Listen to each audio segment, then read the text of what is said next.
I have to tell you, I was really excited to get you on the podcast. First of all, just because I feel like our hearts are similar in worship ministry. It's like we've been through a lot, we've learned a lot. We want to take that and pour that into the next generation. Um, I think we've known each other probably for about 8 years or so.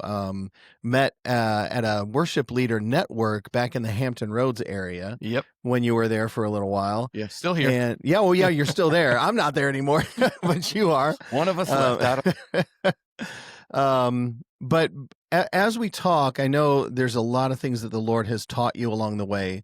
With that, I'd love for you to just start with like how you got into worship leading, and then from there, Yeah. we'll let the conversation go from there. Okay. Yeah. So I grew up, I guess I'll kind of start at the beginning. My first worship leading would have been probably singing Little Drummer Boy on Christmas when I was like 8 as a soprano, an 8-year-old soprano. Playing the drum and sing. Just kidding, but like little Christmas plays and stuff. So I grew up in church, and around middle school, there was a McDonald's next door to the church. And so, I would get $5, and then when it was time to go to Sunday school, while my parents are in church, I would go to McDonald's and just hang out there. And so I kind of just was like figuring things out on my own. And then when I went away to college, I'm kind of doing my own thing, and I would, periodically go to church or whatever, but it wasn't really my faith. And towards the last year of my college, I had played the drums all growing up, so I had a drum set. And um, around the last year, my third year of college, going into my last year, my brother, he got a new guitar, and he was playing the guitar. So I took his old one, and I started just picking around and learning a little bit. Well, right around that same time, I went on this retreat where I came home from the retreat, and I was praying, and I was expecting God to do something huge on this retreat for me, Mm. and it didn't happen. But I got home, and the night I got home, I was in my room and praying, and it maybe wasn't the audible voice of God, but I heard God tell me it's time to come home. And the theme of that Wow. retreat was kind of like the prodigal story. Wow. And for somebody that grew up in church and kind of grew up knowing the right things to do, that really hit home for me Mm. spiritually. But then practically, I felt like God was like literally move home. So I with 2 weeks left in my last year of college, getting ready to get my degree, I literally moved back home. It was a pain in the butt. It added a semester on to college because Oh the man. credits didn't transfer, all that stuff. But I had been learning the guitar a little bit, and so I started going to a new church where they had contemporary worship, no more choir robes and organ and stuff. Um, and So you were the- when you were learning guitar, were yeah, you learning worship music or just no. any kind of? Yeah, I Yeah, I didn't mean, think it so. was Dave Matthews and John Mayer, and I'm Hey, looking at yeah. the internet, and I'm like looking at the tabs and stuff. I didn't really know what I was Yeah, doing, yeah, yeah. I was just messing around. But actually, on that retreat, that was the first time I really started hearing kind of this was like early 2000s, like worship, kind of at the time modern worship songs. Now they're throwbacks, you know what I mean? Yeah, yeah. Um, but but I got connected at a new church, and I started singing a little bit and playing the guitar a little bit. So I started on the worship team, and I joined the worship team. And one Sunday I showed up, and the worship leader was sick, and they were like, "Hey, you're gonna lead." And I'm like, "Whoa!" This was December. I remember it was like a week or two before Christmas, and so I did. I led worship, and man, it was like, this is the path for my life. This is so clear to me.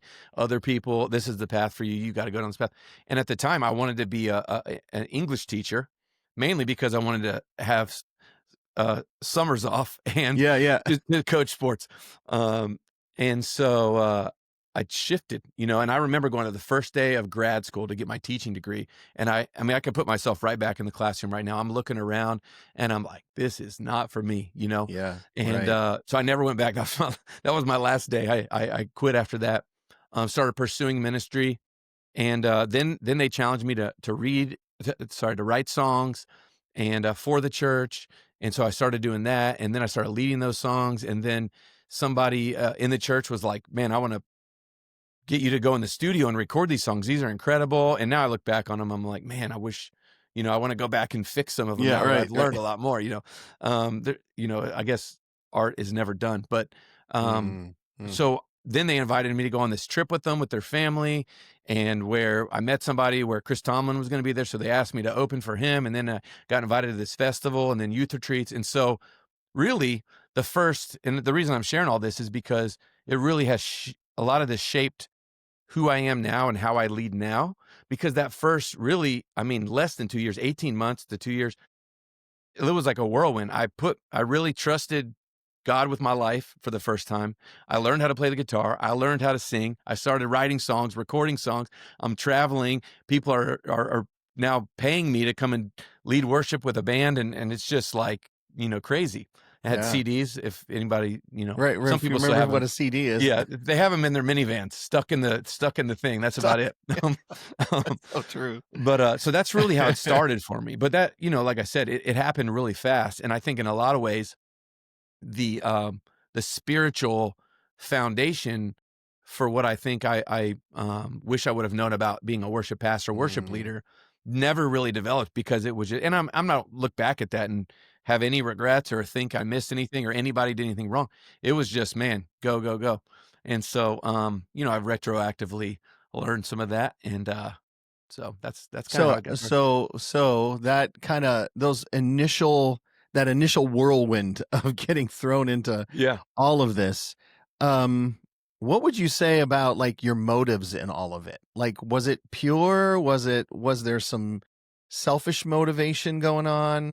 Yeah, so I think as far as the motivation, I think I really was just excited that I was getting to do something for God Mhm, early mhm. on, and, uh, I really do believe, like, you just take this step of faith that just walk through the door that's open for you. So I think I was really my motivation was having a heart of faith and a That's heart good. of worship. I really think I had that from the beginning. Um, but, because I was maybe underdeveloped in my foundation of, I mean, early Christian, you go somewhere and your people are wanting to sign you to sign autographs and T-shirts, and you're selling stuff, and you know, I think it would be it's human, right? To be Yeah, like, "Man, I sure. really like that." And I'm not saying I had like a big ego and I wouldn't listen to anybody and I was just trying to make money and blah blah blah. It wasn't like that. I mean, I still think I had a heart of generosity. It wasn't like I'm getting rich or anything. And even and I would say the reason I would say that I think I probably really had a heart for God through that is I did have meetings with some people in Nashville, a couple managers about I was releasing songs. Friends were like, "Hey, I'm gonna connect you with this person with this record label and all that stuff." And they were like, "Okay, well, we see you being like this and this and this." And I'm like, "Well, God's doing this through me and Mm, in me. I'm planted here in this area and God's growing me and he's using what I'm doing. yeah, Why why would would I I go and do this thing because like a record deal or traveling the world or being famous was not really ever a goal for me." Which is really interesting because I did end up and I have traveled the world leading worship and speaking and sharing and stuff like that. So Yeah, really, I think it's about, it was really a heart of faith of stepping through the next door, but yeah, also at the same time, just being realistic to be like, man, it was when you're, mid 20s and you're getting to do this stuff, it can really go that way. So, it can go absolutely. in that selfish direction. But I think I had, I surrounded myself. I was planted in church, and I think that is, a huge part of it. I think if I wasn't in a church and I didn't have people surrounding me that just knew me for who I was, I think that would have been tougher. Yeah, sure. I think of like some of the 20 somethings on our teams that probably would look at your story and go, "Oh man, I want that." That'd be cool to be able to, lead worship with Chris Tomlin and do Yeah. all this other stuff. Um, but I know for me, I've encountered with new members, younger Christians, that there's this kind of like desire, I think, and I don't, and I'm not absolutely sure where it comes from, but I know that there's a desire to be recognized, and there's also this kind of like where their identity is kind of wrapped up in their ability, and then also to be known and recognized. What have you learned about that whole identity thing and like wrapping your identity up in your gifting? Yeah, I think especially, and I was having this conversation with my pastor not that long ago that anybody that's successful or viewed as successful, which I would say anybody probably that's on a stage with a microphone is viewed as successful. Right. And that's just in worldly standards, by the way. I'm not saying that's, there's no microphones in the Bible, but when you have that going for you, it's really easy to start to define yourself by that. Mhm. If your successes start to define you or your failures start to define you, and those are playing out in front of people, then that starts to bleed over into your identity, right? So like one of the main principles I teach or coach is that who you are shapes what you do. And Mm. if you get that backwards and what you do shapes who you are, then you're going to rise and fall based on your performance, based on people's comments, based on whether things went well. And I think for me probably once a year I have to learn this lesson, but where I've walked away and thought, man, worship didn't go well and people weren't engaged. That new song bombed. Oh, I must be a bad worship leader. You know what I mean? And it's like, no, you're like, you're not strong enough. You're not God. Like you can't control this situation. You can't allow this to define your identity just because something didn't go well. And that was kind of something that has alerted me to it. When I start to find myself coming home frustrated, maybe on a Sunday afternoon because something didn't go well, then that's a clue for me to think, man, I must be finding my identity in this thing, Right. and worship leading. And you think about it, like the worship is the most intimate thing we have, the thing that we are created to do. It's given to us by God and it's for God. And so now we're doing this thing on display for everybody every week or whatever. I've done it, Right. like if you add up 20 plus years, I mean, that's over, plus youth retreats and traveling and stuff. 1,500 times I've led worship, probably. That's like very raw because it's an intimate emotional thing that I was created to do. And so that's on display for everybody at all times. So it's the line that and you can't really explain it to somebody that hasn't been through it. You just, and Mm. same with us. Like we Right. try to coach the younger people on our team. Hey, hey, it's okay. They make a mistake and they're freaked out, but that's because they care so much because it's something they were created to do. And so it's important to focus on it, but you can't allow it to define you. Because if, like I said, if you allow your performance as a worship leader to define you, then every success and every failure is going to crush you, or it's Right. going to make you feel up here. When Right. really the truth is, you're not, you don't become a child of God because you're a great worship leader. You're a great worship leader because you're a child A of God. child of God. Yeah, And it has to flow right. in that direction. And if you get that backwards, man, it gets so Yeah. screwy. And I think it's even harder with musicians. Like I know for me growing up, I grew up in a home where it was very performance oriented. Like if I had the good grades and I made the right friends and I was recognized enough, then I was successful, I was valued, I was loved. It's so easy to allow that to pour into our relationship with the Lord, where we feel like, oh, I've got to perform at a certain level or else I'm not going to be accepted and loved. And it doesn't mean we don't strive for excellence, but our performance is our acceptance by God is not based on our performance. He, like you said, we are loved simply because we're his children. Hmm. And then that relationship then is what produces what we make. Yep. Um, So good. and if that's the case, then it's going to be acceptable to him. Yeah, and it's So, not like, and I don't think it's, I would say I can confidently say I've never thought I'm going to do this for you, God, to earn your approval. It just kind of happens. Just kind of happens mhm, where you're like, oh, God's, like you said, you grew up in that household, so it kind of just became innate within you to earn something, to perform right. for something, Yep. and it's really just the opposite of that for God because He created us. And I think for me, Psalm 139 has really helped me Mm, battle against this. That's my favorite book in the whole, favorite chapter book in the whole Bible, because it just talks about like God knew you before you were born right. in your mother's womb, and so He put this purpose inside of you. So I can live my life out of that idea that the purpose God has given me, the things He's laid before me, He put in me before I was ever born. It's nothing that I've done. And I would say, I'm gonna say this one more thing, and then Yeah, yeah, yeah, we go on. it's your podcast, Yeah. so you can bring it back to it if you No, want. it's good. But it's something It's else I good. just thought of. Um, Solitude has really shifted this for me, taking time in quiet. So Henry Nouwen, like he has this, there's this short book called Out of Solitude, and it's like three, it might even be sermons, I don't know, but it's three like reflections on the idea of solitude. And the first one in there, it blew my mind, and I probably have it in my backpack down here, and it's an old book.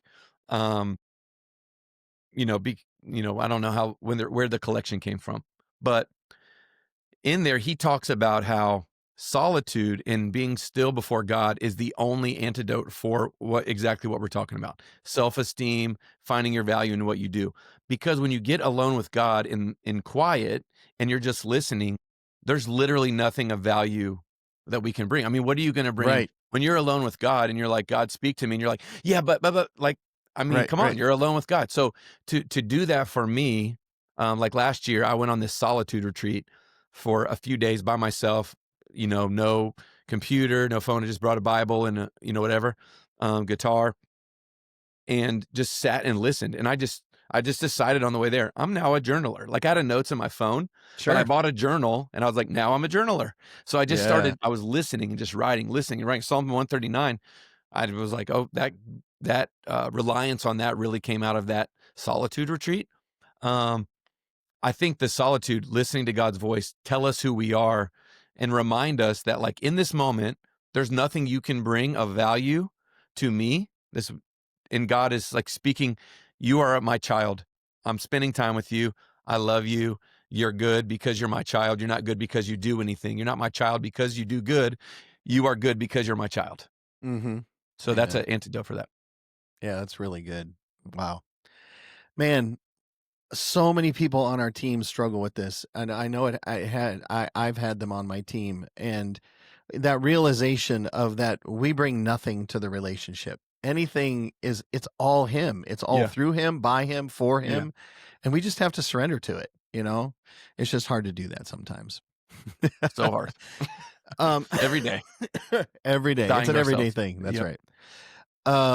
So as you got all these opportunities as a worship leader, gained lots of experience, started leading worship, what realization came to your mind as you were like learning all these things? Like, did you have a desire to hold it all to yourself, or did you want to like share it with other people? Yeah, I've always been open, and around in 2010 I left the church I was at and to help plant two small churches. And I remember this was also at the same time where I was having these meetings with Nashville people, and I remember people being like, That's not the move. You're at this church, it's big. Now you're really good and you've got experience. Now you're gonna go to the next big church, and then soon you're gonna be at the bigger church." And just like climbing this ladder, which I think unfortunately has crept its way into church, maybe at least in worship. I'm not sure about the church as a whole, other roles, but as I think helping plant. Helped plant a couple churches like in like residential urban type areas. Okay. And when you got there's we started off with 50 people or whatever, like, okay, you really are like, you're doing this for the heart of worship and a heart after God. Hmm. And you're trying to teach people how to worship, and these are people that, like, we were a heavy outreach church, so we're getting people that have never been to church in their life before. They're literally hearing these songs and singing these songs for the first time, which was different from the church I was at prior, where you had a big room auditorium full of people where people are worshiping, everyone's listening to K-Love or whatever it Yeah. was at the Yeah. time, Air One Radio. They know all the songs, versus like you're meeting these people in an urban area that maybe came from, and this is in DC area, so people coming from all over the world that have no frame of reference, like literal no frame of reference. And so Yeah. the heart just to serve and teach people, I think goes with that territory. And then I got to a point after that where I was just pouring out, pouring out, pouring out, pouring out all the time. And this is one of the things that really made help me make this shift in my mind of like the identity piece for me. This was Mm. the beginning of this, I guess, awakening to this. We had just had a baby in our church. We got to we were a second campus. We weren't really hiring any new staff. I was driving back and forth, leading worship here, driving here to do the worship, driving here to do the worship. And I just got to the point where I was like, I don't want to do this anymore. I'm tired, and so I said, I'm not doing vocational ministry anymore. Yeah. I Wow. for about 8 or 9 months, so I started a nonprofit ministry in that time, and I started coaching, and I started speaking at conferences, and I started guest leading, and I did this for about 9 months, and man, I loved it because I could get a glimpse into what God was doing in the bigger church versus like what's going on in front of me. Right. And then that's when I started to realize, man, okay, I've been on staff at a church that was pretty big and growing. Now I've been on staff at another church where we had two small church plants. I've now led worship. I traveled, so I'm leading worship at and speaking at churches in Africa and South America and different things, Latin America. And I'm doing this, and I'm like, man, everybody's struggling with the same stuff. Everybody's struggling Right. with finding their identity in their performance as a worship leader, or how does the production come across, or Oh, all yeah. like the team dynamics. The same thing. Do you have trust in your team? Are you being a good steward of what God? Are you doing things with excellence? These are just principles that started to shape how I helped other churches and helped worship leaders and helped coach people and teach people what really a strong leader is, and really what it looks like to be a pastor of worship, like a worship pastor versus the song leader. So I Right. think, and I didn't mention this earlier, but I think what happened when I first started leading worship, there was not a blueprint for somebody like me. Right. It was like early on, like Hillsong was kind of getting into modern like guitars and stuff. And Chris Tomlin had come out. So basically, because I was like a white guy who played acoustic guitar, hey, you must be Chris Tomlin, get up there. And so I did, but there wasn't a blueprint. And then, maybe like 8 years into this season in the church, then it was like, man, people are like leaving the church, or we have a lot of unchurched people. And so because we want to reach the unchurched, that was like the common phrase, That was the we got to yep. be relevant, which then became the common. So for the sake of relevance, we started pushing out the people that were like called to this for the people that were available for it. So Ooh, so we were wow. able, so we would be like, yeah, we need somebody who's young and cool. So yeah, this 19-year-old in the church, he's visited a couple times and he plays the guitar. You're now the worship leader. And he's like, okay, yeah, I like standing up in front of people and singing Right. songs like Yeah. about God. I'm a Christian and I like music. Therefore, I must be a worship leader. And I think that set us back, I think. And like I said, there wasn't a blueprint. So it's not any one church's fault. But now what I see is happening is there was like a big gap of a generation of people that were probably called to be worship leaders, but they never got a chance to do it because we pushed them out. And then the young people, they, a few years into their tenure as the worship leader, they were never even really called. It was just a hobby to them. So now they're early 20s, and now they're going to go on to something else, and they Right. deconstruct and they leave the Mhm. church. And now we have this gap of like, we don't have spiritual pastors, shepherds in the worship area. And so now what are we going to do? And so now what I've started doing is like, I was explaining kind of how I started this coaching and teaching and stuff, in really in 2017, that the church is growing again, right? Like all the numbers are pointing up and to the right, right? Like people are, Right. it's a revival and it's all these different things. And, I think time will tell if you're going to call this a revival season or whatever, Right. but we have this. And so we have to equip and train churches and worship leaders and worship teams now, or Right. else if we're going to grow again in 10 years, we're going to be in the same It's all problem we gonna were happen 10 years again. ago. Yep. So we're going to end up where we don't have worship leaders because we're growing and we need more people. So we're just going to bring the available people in and not the called people. And so we got to make sure we're developing people and helping worship teams and worship leaders in churches and senior pastors understand the importance of what we're doing, that we're not just playing music. Like we're not Right. just a good band and playing music about God, that we're literally entering the presence of God. We're doing something that, really will go on for eternity. Right. So we're participating in Amen. this Yeah. versus we got a set list to do. And I know Sunday's always coming, right? So you're like, I got staff meeting and I got to pick a new song, and we have this special event and we got a new person joining the team that I have to audition, and Sunday's coming, and it's like, how do I have time to do anything other than the hustle, And I totally get it because I've been there, and anyway, so that's part of my shift of where I'm headed. Yeah. So what do you call the coaching thing that you do? What is it called? So I started a ministry called 360 Worship. Okay. And really, it's really just me right now. But the reason I have that is because I think about, you know, and this was really common, I would say maybe 15 years ago, where it's like, worship isn't just music, and worship, worship is everything we do. And I do think that's true. So I look at it and I think, wow, 360 degrees, that's where the 360 comes from. Like worship Okay. is all around us. Like God's presence is all around us. It's always available to us.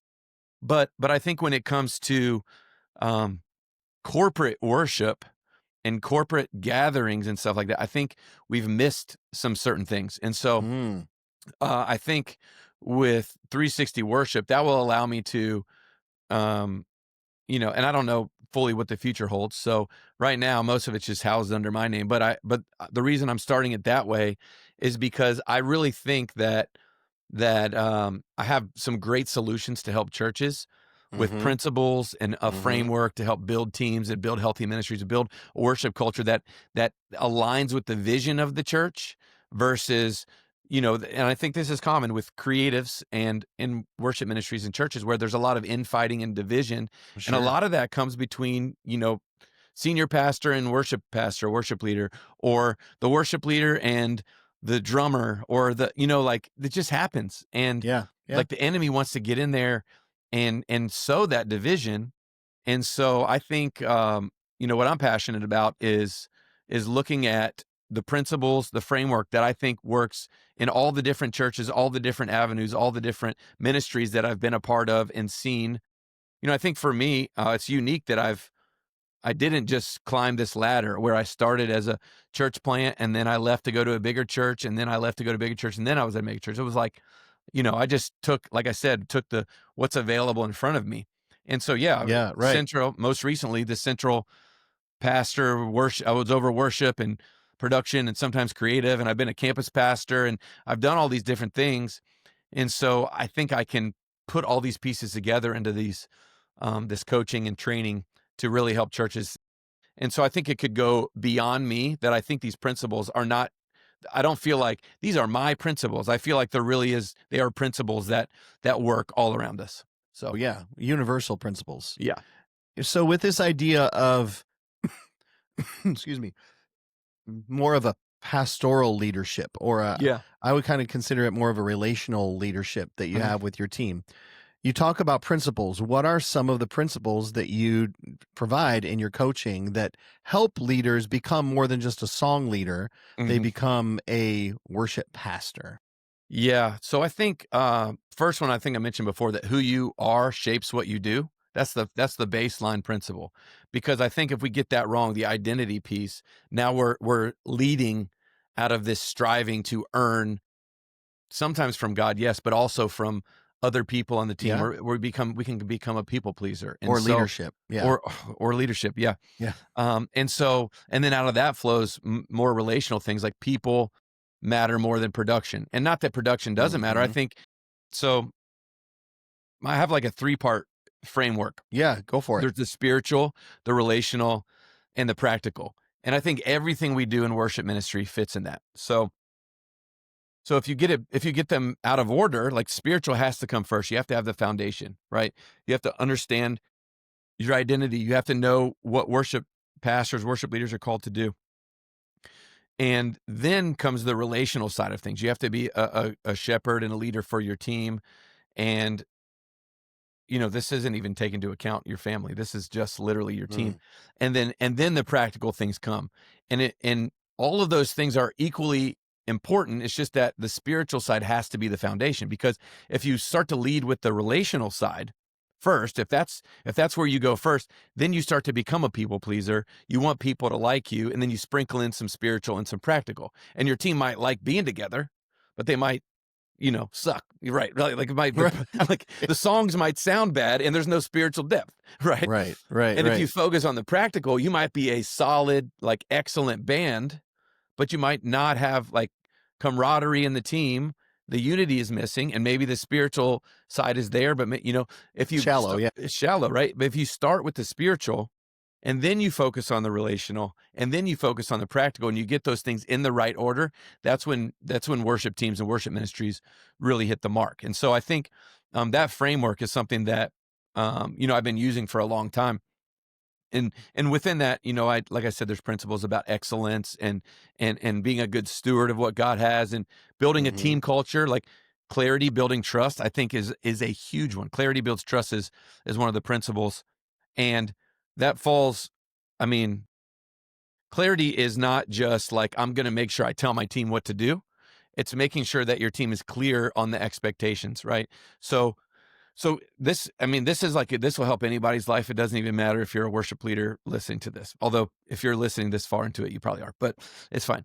Um, Clarity in any relationship is the foundation of trust. So if you don't have clarity, then you're going to have some expectations, and if they're unclear, then unclear expectations leads to premeditated resentment. So you end up resenting people. You end up resenting people, and it's based off of just a lack of clarity from the beginning. And there's a way to be you're not like a dictatorial leader, but if I learned this the hard way, right? Like I remember at one of my churches I was on, I asked my team to get there at 7 in the morning for rehearsal. We didn't have a midweek rehearsal. We had rehearsal at 7 a.m. And you know, I was also responsible for the message slides. It was a church plant. So everything you would imagine, church message slides and the soundboard and pro presenter and all these different All the things, stuff. all the stuff. And so I'm like making last minute adjustments on Sunday morning, and then it's like 7:15 and we get started, right? So then this retroactively I can see this so clearly, but one Sunday it's like 7:02 or whatever, and I get up and I'm ready to leave and nobody's there, and they don't stroll in, the band doesn't stroll in till 7:10.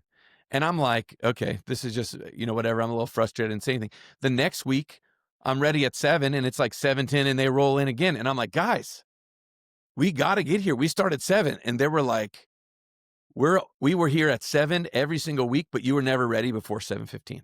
And I was like, ooh. So there was I was giving expectation that was unclear because of my actions as the leader. So I Right. was creating a culture of, yeah, we say we're going to start at 7, but we're really going to start at 7:15.